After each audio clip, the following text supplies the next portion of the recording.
మాజీ CM BRS అధినేత కేసీఆర్ అన్న కొడుకు కల్వకుంట్ల కన్నారావుపై మరో కేసు నమోదైంది.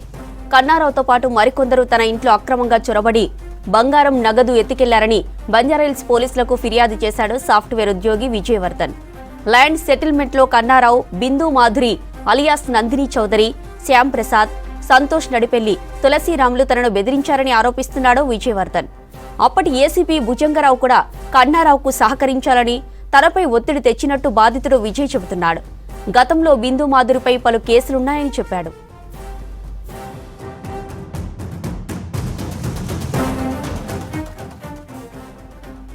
ఇక ఇదే విషయంపై మరిన్ని డీటెయిల్స్ రత్నకుమార్ లైవ్ లో అందిస్తారు. రత్న, ఓవర్ టు యూ.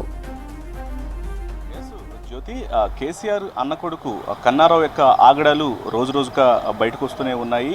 ఒక్కొక్కరిగా బాధితులు కన్నారావు చేసినటువంటి మోసాలకు సంబంధించి కూడా నోరు విప్పుతున్నటువంటి పరిస్థితులు ప్రస్తుతం కనిపిస్తున్నాయి. మనం రీసెంట్గా చూసాం, ఆదిబట్లలో ల్యాండ్ దాదాపు 2 ఎకరాల భూమిని కబ్జా చేసేందుకు ప్రయత్నించిన నేపథ్యంలోనే ఆ ల్యాండ్కు సంబంధించినటువంటి అసలు యజమానులు పోలీసులను ఆశ్రయించగా కన్నారావు అలాగే అతని యొక్క గ్యాంగ్ మీద కేసులు నమోదు చేసి పోలీసులు దర్యాప్తు చేస్తున్నారు. ఈ కేసు ఇన్వెస్టిగేషన్లో ఉండగానే ఇప్పుడు మరొక బాధితుడు బయటకు వచ్చి కన్నారావు తనను చేసినటువంటి మోసానికి సంబంధించి కూడా బంజారాహిల్స్ పోలీస్ స్టేషన్లో కంప్లైంట్ ఇవ్వడం జరిగింది.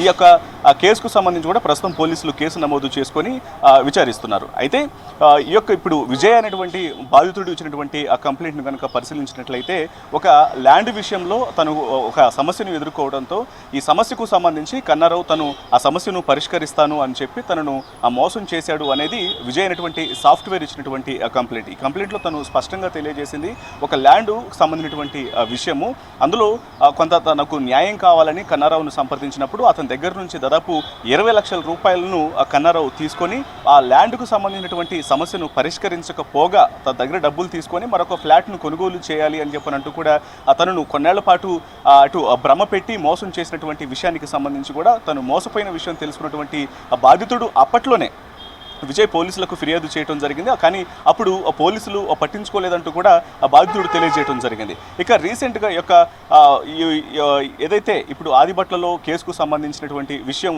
కేసు నమోదైన తర్వాత ల్యాండ్ కబ్జా కేసులో ఈ విషయాన్ని గ్రహించిన తర్వాత బాధితుడు ఇప్పుడు బంజారాహిల్స్ పోలీసులకు కంప్లైంట్ చేయడం జరిగింది. అయితే సాఫ్ట్వేర్ విజయ్ ఇచ్చినటువంటి ఈ కంప్లైంట్ను బేస్ చేసుకుని ప్రస్తుతం పోలీసులు కేసు నమోదు చేసుకుని దర్యాప్తు చేస్తున్నారు. అయితే ఇందులో అనేక కీలక విషయాలు ఉన్నాయి. కన్నారావు విజయ్తో తనను మోసం చేయడమే కాకుండా తను ఇంటికి వెళ్ళి విజయ్ అయినటువంటి సాఫ్ట్వేర్ ఇంటికి వెళ్ళి అతను చితకబాది అతని దగ్గర ఉన్నటువంటి అతని దగ్గర డబ్బులు వసూలు చేయడం, అలాగే ఆ బంగారాన్ని ఎత్తుకెళ్ళినటువంటి పరిస్థితులకు సంబంధించి కూడా బాధితుడు చెప్పుకోవడం జరిగింది. బిందు మాధురి అనేటువంటి మరొక మహిళతో కలిసి కొంతమంది గ్యాంగ్గా ఫామ్ అయ్యి అతని మీద దాడి చేశారు. అయితే ఈ యొక్క కేసులో కేవలం వీళ్ళు మాత్రమే కాకుండా అప్పుడున్నటువంటి పోలీసు అధికారులు, ప్రస్తుతం ఫోన్ ట్యాపింగ్ కేసులో ఇటు రిమాండ్లో ఉన్నటువంటి నిందితుడు భుజంగరావుతో కలిసి వీళ్ళు ఈ యొక్క మోసాలు చేసినట్లు కూడా తెలుస్తోంది. అయితే అప్పుడు కన్నారావు తనకు భుజంగరావు అనేటువంటి ఏసీపీ తెలుసు, ఆ పోలీసుల అధికారులందరూ కూడా తెలుసు, తాము చెప్పిన మాట వినాలంటూ విజయ్ను బెదిరించడం జరిగింది.